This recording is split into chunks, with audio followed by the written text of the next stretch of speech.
आणि इथे उपस्थित सर्वांना मी एवढंच म्हणतो की आपल्याला डॉक्टर बाबासाहेब आंबेडकरांचा संदेश हा खूप साफ होता. आपल्या सर्वांना बाबासाहेबांनी एक मूव्हमेंट चालवण्याचं, एक चळवळ चालवण्याची आणि त्याचबरोबर हा भारत प्रबुद्ध बनवण्यासाठी एक संदेश दिला होता. आणि मी सर्वांना एवढंच विनंती करतो की आपण सर्वांनी डॉक्टर बाबासाहेब आंबेडकरांच्या मिशन हे कंप्लीट करण्याच्या वाटचालीवरती चालावं, एवढं आपल्या सर्वांना विनंती करतो आणि सर्वांना अभिवादन करतो.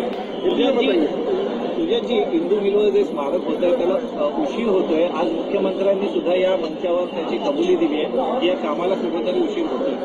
हे बघा, आमचं भूमिका पहिल्यापासून क्लिअर होती की हिंदू मिलवरती स्मारक ही आमची मागणीच नव्हती. आमची मागणी नेहमी कायम होती की एक थिंक टँक आणि एक रिसर्च सेंटर डॉक्टर बाबासाहेब आंबेडकरांच्या नावाने चालू केलं पाहिजे. आपण महाराष्ट्राला शाहू फुले आंबेडकरांचा महाराष्ट्र म्हणतो, पण एक स्मारक बांधून किंवा एक पुतळा बांधून खरं बाबासाहेबांना अभिवादन नाही होत. तर बाबासाहेबांचे विचार आहेत. बाबासाहेब एक मल्टिपल PhD होल्डर होते आणि त्यांनी सर्वांना प्रबुद्ध बनवण्यासाठी किंवा एज्युकेशनचा महत्त्व दिला होता. तर बाबासाहेब आंबेडकरांना खरं अभिवादन हेच राहील की एक दर्जेदार क्वालिटी रिसर्च सेंटर जे इकडच्या ऑक्सफर्डला, केम्ब्रिजला किंवा परदेशातल्या किती पण थिंक टँक्स किंवा रिसर्च सेंटरला टक्कर देऊ शकेल असं क्वालिटी एज्युकेशन आणि रिसर्च सेंटर हे हिंदू मिलच्या तिकडे उभं राहायला पाहिजे, आमची पहिल्यापासून मागणी होती. स्मारकची टाळाटाळ चालू आहे ती चालू देत, पण तिकडे खरं एक रिसर्च सेंटर आणि थिंक टँक उभं राहायला पाहिजे. तुम्ही शिवाजी पार्कात जाऊन आले, जे सर्व अनुयायी आले आहेत त्यांना अनेक त्रासांना समोर जावं लागलं, त्याचा तुम्ही आता आढावा घेतला. वंचित बहुजन आघाडीने एकमेव पक्ष ज्यांनी ह्याच्यावरती आंदोलन केलं होतं. वंचित बहुजन आघाडीच्या कार्यकर्त्यांनी, युवक आघाडीच्या कार्यकर्त्यांनी आणि युवकाच्या टीमनी BMCला धारेवरती धरून इकडे येणाऱ्या लोकांची गैरसोय कशी होते ह्याच्यावरती मोठा एक प्रश्न उपलब्ध केला होता. इकडे आपण बघितलं तर पोर्टेबल टॉयलेटचा मोठा प्रॉब्लेम आहे, प्यायच्या पाण्याची सोय त्याचा प्रॉब्लेम आहे, आरोग्याच्या बाबतीत प्रॉब्लेम आहे आणि इकडे राहायला लोकांना जे टेंट देतात ते दरवर्षी आपल्याला दिसतात की ते घाणीत उभे केलेले असतात, ते दर्जेदार नसतात आणि तिकडे तकलादू मटेरियलनी बनवलेलं असतं.